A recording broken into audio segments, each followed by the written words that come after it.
Hello everyone.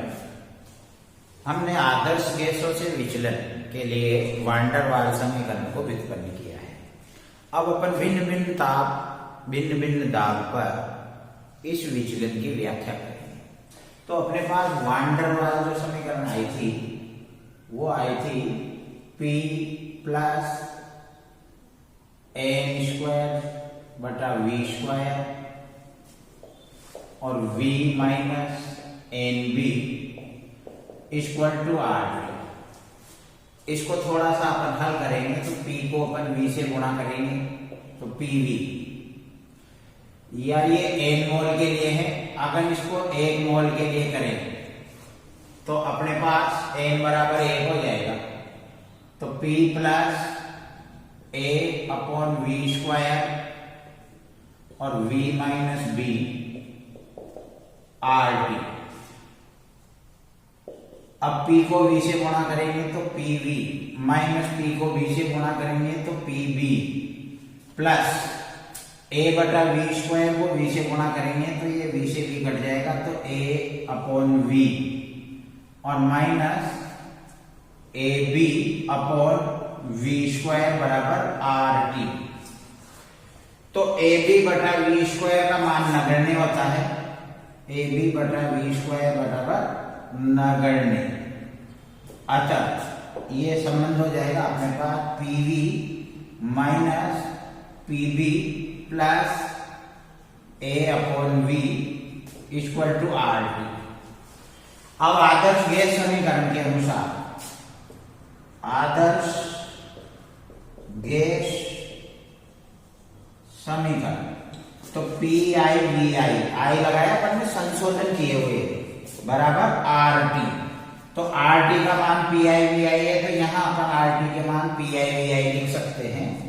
तो PV minus PB plus A upon V equal to PIVI।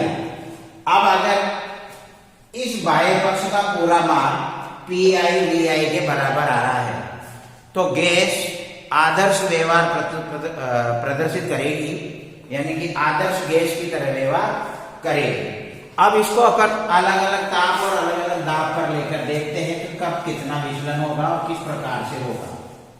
तो अपने पास ये समीकरण आ रही है PV बराबर PV minus PB plus A upon V equal to PIVI। अब इसके लिए देखते हैं अपन, तो जहां इस बाह्य पक्ष का मान अगर PIVI के बराबर हो रहा है तो वो आदर्श गैस है या आदर्श गैस की तरह व्यवहार कर रही है। अब अपन इसको अत्यंत कम दाब पर ले रहे हैं। अत्यंत कम दाब पर तो P नगण्य हो गया, तो P नगण्य हो गया तो PB यानी नगण्य इंटू B यानी कि यह नगण्य मान, तो PB को अपन हटा सकते हैं। और अत्यंत कम दाब बढ़ाने पर आयतन घटते हैं और दाब घटाने पर आयतन बढ़ते हैं। तो अत्यंत कम दाब पर V का मान बहुत अधिक होगा तो A में इस बहुत अधिक मान का भाग देंगे तो ये मान भी नगण्य हो जाएगा। तो PB नगण्य और A बटा V भी नगण्य। तो अपने पास में ये हो जाएगा PV बराबर PIVI। तो इसका मतलब अत्यंत कम दाब पर गैस आदर्श गैस के समान व्यवहार करेगी। अब अपन दूसरी कंडीशन में, ये तो हो गया अपने पास अत्यंत कम दाब पर। अब अपन लेते हैं दूसरी कंडीशन कम दाब पर। कम दाब का मतलब अपन ने दाब को थोड़ा बढ़ा दिया है, क्योंकि यहाँ अत्यंत कम दाब था, अब अत्यंत हट गया, अब कम रह गया। तो कम दाब का मतलब यहाँ दाब कम नहीं किया है बल्कि अपन ने दाब को थोड़ा सा बढ़ा दिया है। अब दाब बढ़ा दिया तो P और B का मान बढ़ गया। P बढ़ गया तो PB को नगण्य नहीं मान सकते। अब दाब थोड़ा बढ़ा दिया तो आयतन बहुत कम हो गया। बहुत कम हो गया तो A में कम का भाग देंगे तो A बटा V का मान भी नगण्य नहीं हो सकता। दोनों मान नगण्य नहीं, लेकिन अपन जानते हैं कि दाब तो अपन ने कम ही रखा है तो PB का मान थोड़ा ही रहेगा और A बटा V का मान बहुत ज्यादा होगा।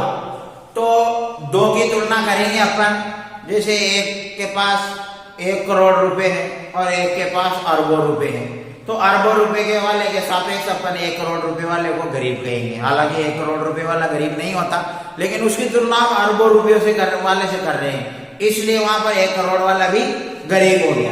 तो यहाँ पर पीवी भी नगण्य नहीं है और ए बटा वी भी नगण्य नहीं है, लेकिन ए बटा वी का मान बहुत अधिक आएगा आयतन काफी कम हो जाने के कारण, लेकिन पी बहुत कम है इसलिए पीवी का मान थोड़ा ही है। तो ए बटा वी का मान बड़ा है और पीवी का मान छोटा है, तो इसका मतलब अपन पीवी को नगण्य मानेंगे और ए बटा वी को रखेंगे। तो अपनी समीकरण हो जाएगी पीवी प्लस ए बटा वी बराबर पी आई वी आई, या पीवी बराबर P I V I minus A बटा वी। तो पी आई वी आई आदर्श गैस के लिए है और उससे ए बटा वी घट रहा है, यानी कि आपका जो अमेगट वक्र है, अमेगट वक्र आदर्श गैस के लिए सीधा जाता है, वास्तविक गैसों के लिए पहले नीचे आता है और फिर ऊपर जाता है। तो यहाँ अत्यंत कम दाब पर गैस आदर्श गैस की तरह व्यवहार कर रही है, तो अत्यंत कम दाब पर सीधा चलेगी, लेकिन कम दाब पर यानी कि थोड़ा अधिक दाब बढ़ा दिया अपन ने, तो आदर्श गैस से घट के आएगा तो आपका वक्र नीचे की ओर जाएगा। अब अपन उच्च दाब पर करेंगे। अब कम दाब पर आयतन में बहुत ज्यादा कमी आ गई, अब अगर अपन दाब बहुत ज्यादा भी बढ़ा देंगे तो आयतन थोड़ा और घटेगा, लेकिन अब बहुत ज्यादा परिवर्तन नहीं होगा।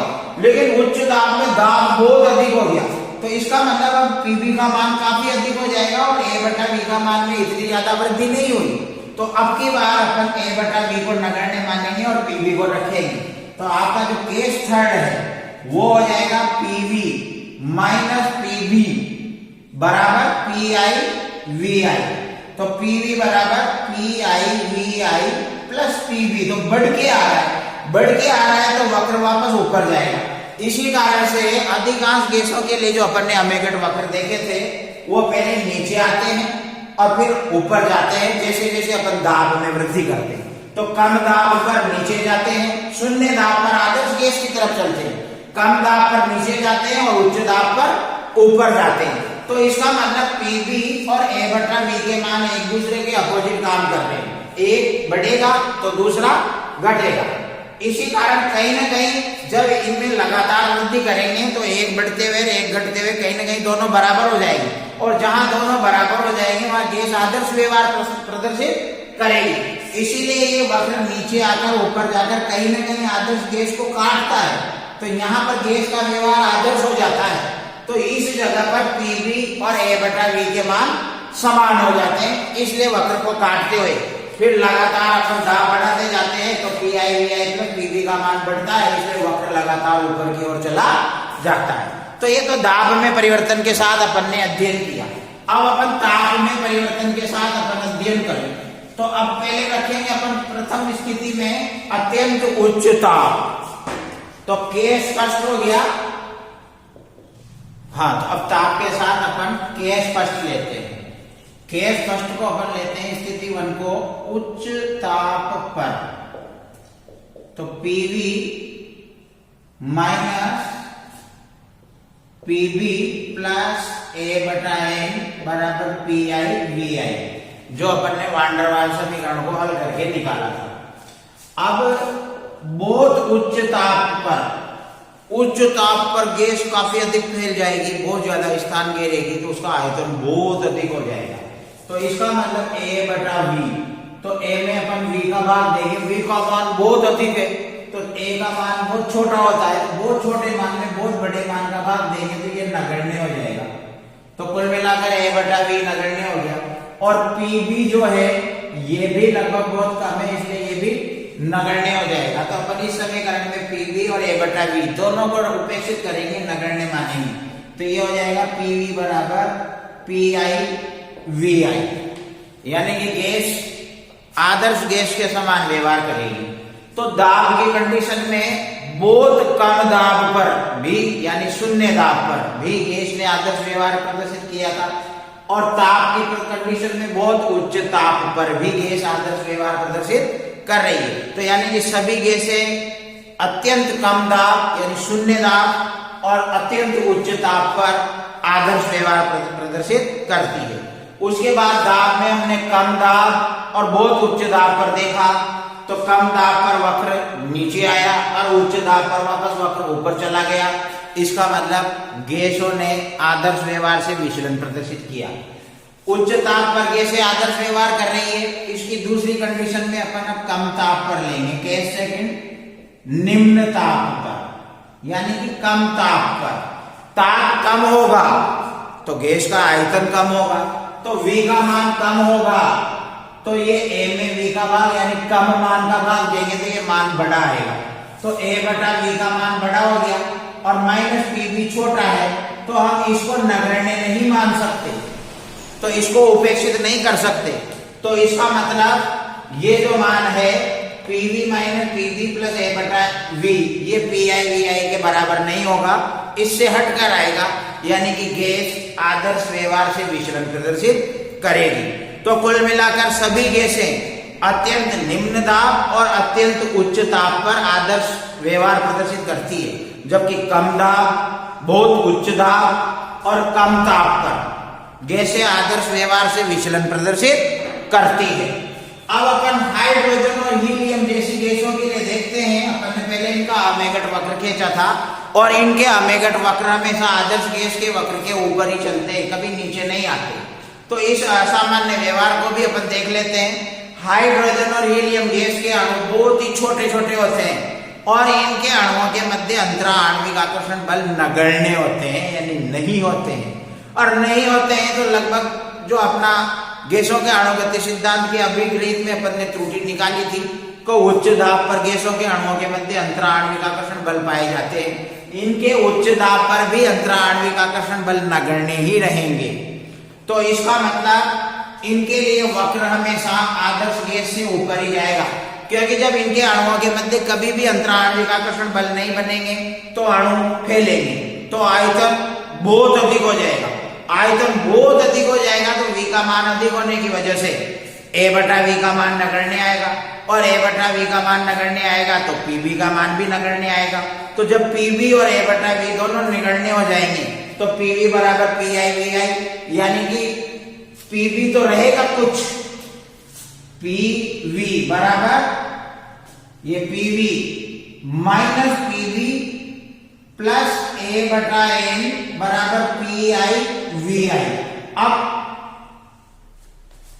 A बटा V, तो इन पे अंतरा आणविक आकर्षण बल नहीं होने की वजह से आयतन का मान बहुत अधिक होगा, बहुत अधिक होगा, तो V का मान अधिक होने की वजह से A बटा V का मान नगण्य हो जाएगा। लेकिन PV के मान को अपन नगण्य नहीं मान सकते, तो माइनस PV को उधर भेजेंगे तो PV बराबर PI VI प्लस PV, यानी कि बढ़कर आदर्श गैस से बढ़कर इनके लिए PV का मान आ रहा है। इसीलिए घटकर आता है तो वक्र नीचे जाता है, बराबर आता है तो वक्र आदर्श गैस के बराबर चलता है, और अधिक आता है तो वक्र ऊपर जाता है।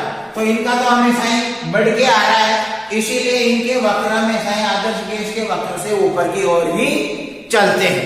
यही कारण है कि हाइड्रोजन और हीलियम जैसी गैसें अन्य गैसों की अपेक्षा असामान्य व्यवहार प्रदर्शित करती है। इनका दाब ताप में परिवर्तन करने से भी कोई प्रभाव नहीं पड़ता, क्योंकि उच्च दाब पर भी इनमें अंतरा आणविक आकर्षण बल नगण्य ही रहते हैं, जिसकी वजह से इनके वक्र हमेशा ही आदर्श गैस के वक्र से ऊपर की ओर चलते हैं।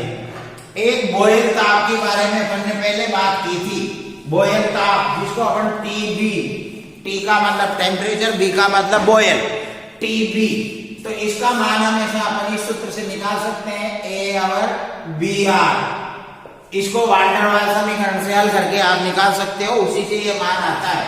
तो ये T और कैपिटल B, तो TB बराबर A बटा BR से आप किसी भी गैस के लिए बॉयल ताप निकाल सकते हो। जैसे यदि कार्बन डाइऑक्साइड के लिए A का मान आपको दे देता है वो 3.59 ATM लीटर स्क्वायर प्रति मोल स्क्वायर, और B का मान 0.0427 लीटर प्रति मोल दे देता है, और इसके लिए बॉयल ताप आपसे पूछता है, तो आप इस सूत्र का प्रयोग करके बॉयल ताप निकाल सकते हो। R का मान फिक्स होता है 0.082 लीटर ATM प्रति केल्विन प्रति मोल, जो अपन ने पहले भी इसको कैलकुलेट करके निकाला है। अब आप ये मान इसमें डाल दीजिए तो इसका बॉयल ताप अपने आप आ जाएगा। तो TB बराबर A का मान 3.59 और B का मान 0.0427 और इंटू R का मान 0.082। जब आप इसको सॉल्व करोगे तो ये लगभग 1025 केल्विन दिखाएगा। तो इस प्रकार से TB बराबर A/BR सूत्र का प्रयोग करके किसी गैस के लिए आप बॉयल ताप की गणना कर सकते हो, अगर वान डेर वाल्स स्थिरांक A और B का मान आपको दिया हुआ हो। इसके बाद हम क्रांतिक घटनाओं की बात करेंगे। क्रांतिक ताप, क्रांतिक दाब, क्रांतिक आयतन, जिसमें अपन को गैसों के द्रवीकरण से संबंधित जानकारियां मिलेगी। जैसे गैसों का यदि दाब बढ़ाया जाए तो आयतन घटता है, यानी गैसें सिकुड़ती है, उनके अणु पास आ जाते हैं, और जब अणु पास आ जाते हैं तो गैस अवस्था से द्रव अवस्था अपन को प्राप्त होती है, यानी कि गैसें द्रवों में परिवर्तित हो जाती है। लेकिन अपन ये जानते हैं कि केवल मात्र दाब बढ़ाने से ही गैसें द्रवित नहीं हो जाती, क्योंकि अणुओं की कुछ ऊर्जा भी होती है, जिसकी वजह से आप एक निश्चित सीमा से ज्यादा उनको पास नहीं ला सकते। इसी कारण से दाब बढ़ाने के साथ साथ आपको ताप को भी कम करना पड़ता है एक निश्चित सीमा तक। तो आप किसी भी गैस को यदि आप द्रवित करने जा रहे हो तो दाब बढ़ाओगे, लेकिन दाब बढ़ाने के साथ साथ पहले उस गैस के लिए एक निश्चित ताप रहेगा, उस ताप से कम ताप पर आपको ये काम करना पड़ेगा। उस ताप से कम ताप रखिए, उसके बाद आप दाब बढ़ाते जाइए, बढ़ाते बढ़ाते कहीं ना कहीं गैस द्रवित हो जाएगी। लेकिन अगर आपने उस निश्चित ताप, जिसको कि हम क्रांतिक ताप कहेंगे, क्रिटिकल टेम्परेचर, यदि उस ताप से आपने मामूली ताप भी ऊपर रख दिया तो आप कितना ही दाब बढ़ा दो गैस पर, फिर गैस द्रवित नहीं होगी। तो इसका मतलब वह न्यूनतम ताप जिसके ऊपर गैसें द्रवित नहीं हो सकती, चाहे दाब कितना ही बढ़ा दिया जाए, क्रांतिक ताप कहलाता है, जिसे TC से व्यक्त करते हैं। और क्रांतिक ताप पर 1 मोल गैस का आयतन, क्रांतिक आयतन VC कहलाता है। क्रांतिक ताप पर 1 मोल गैस का दाब, क्रांतिक दाब PC कहलाता है। तो अब इनके बारे में ही अपन नेक्स्ट क्लास में चर्चा करेंगे कि क्रांतिक घटनाएं क्या होती है। थैंक्स।